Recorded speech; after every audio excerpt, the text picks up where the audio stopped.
wrestling fans, thanks for clicking today's dreaded D-Rose report. Let's see what kind of silliness went on. This ain't silly, but WWE awarded a $10,000 scholarship to a Full Sail University student during NXT taping.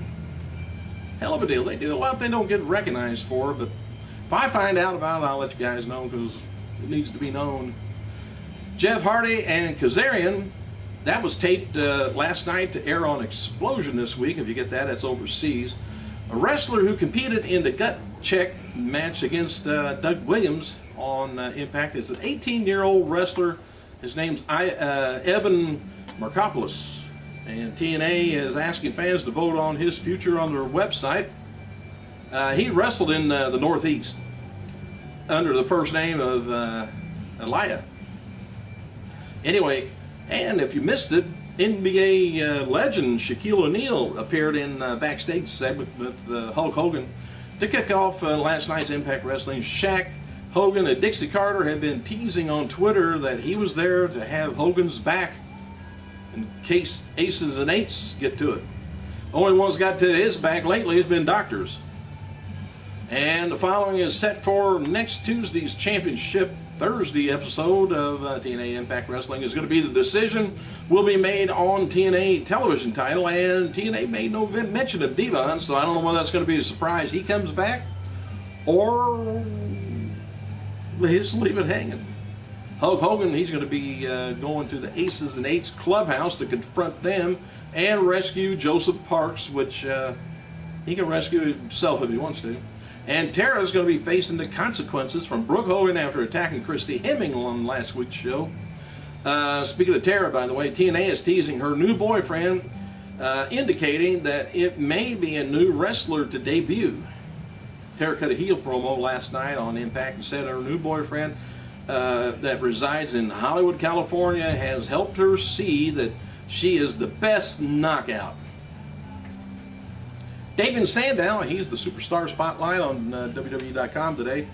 Cena wrote the following on Twitter last night about the NXT tapings, which he was at. He said, NXT, pretty damn impressive. He said, outstanding campus. The show is overloaded with talent. Day 3 of rehab, arm looks like an old banana. Man, hate that.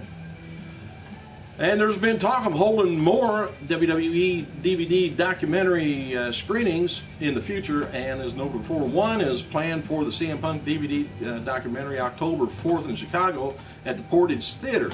And apparently they're also considering doing a second screening for Punk. Depends on the success of the first one. Let's get the first one out of the way, huh? And WWE officials, they're reportedly happy with Raw since going to 3 hours, and there's been no official talk on scaling back to 2 hours. One of the reasons is it won't go back to 2 anytime soon because the bigger payment check from USA is for the extra hour. Plus, whatever was in that extra hour, which I can't remember what it was, probably never drew that kind of a rating anyway, so everybody's better off, I guess. And we get more wrestling. And a lot more talking. I can't wait. WWE is pleased with the way things are working out, and they are aware that they need the third hour back up, though. People get fall asleep, I think. Either that or they're, checking out the football. WWE is working on ways to get fans who may have tuned out to tune back in for the third hour, and the feeling is the Raw at 3 hours is a working process. And one way to get the people to tune back in at the third hour is have something major happen, not just kind of a main event. Apparently it's not working too good. Anyway, dark match before last night's taping NXT at Full Sail was Sandow defeated Brandon Tavern. And Tavern, he was trained a few years ago by the Hall of Famer Harley Race. And Cena, he was scheduled to wrestle a dark match after last night's taping, but obviously he couldn't do it because of the arm injury and the ankle injury and whatever other injuries. But Cena came out after the taping in a sling and spoke about being disappointed that he couldn't compete. One fan in attendance noted that Cena sounded very tired. Cena thanked everyone for, I think that's called pain pills, most likely. Cena thanked everyone for packing the house and said that he's going to be back and he'll be able to wrestle next time. Cena interrupted the U.S. champion Antonio Cesaro, and Cesaro ripped on Cena for not facing him, but Cena introduced his replacement World Heavyweight Champion, Sheamus. Sheamus went on to beat Cesaro and then signed autographs at ringside. And everybody was just happier than heck. As noted before, WWE debuted a new announcer, Tony Luffman, at last night's NXT taping, and you can find him on Twitter at Tony Luffman.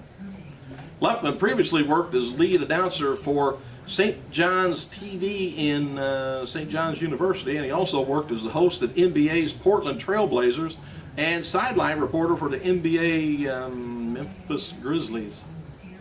Speaking of Punk's DVD, Portage Theater Chicago is listing up for October 4th DVD documentary screening and their blurb reveals that besides Punk appearing, friends and other superstars are going to be in attendance, most likely. Here's some news and notes from last night's tapings at the university.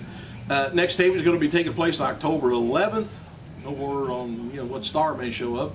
And this was the first full sellout that WWE had at Full Sail. Matt Striker performed as ring announcer for the first and third episode taping, and Diva Summer Rae worked as on the second episode. And new announcer Tony Luffman made his debut working commentary with William Regal and Brian Saxton. Yep, Brian's still there. Switching up teams throughout the night. Jim Ross commentated all three events. Storyline reason for Richie Steamboat not competing was that he got hurt at the last set of taping. Steamboat told fans in attendance that he actually suffered a concussion. Focusing on the points for tonight's show, SmackDown. What effect will Sheamus and Orton versus Del Rio and Ziggler have on the World Picture title? What has brought Edge back home? And will Kane and Daniel Bryan make SmackDown a happy place? Hugging and loving. I hope they don't kiss. Will Eve respond to Layla's accusation that she had something to do with Caitlin's attack? And can Santino Marella overcome Antonio Cesaro?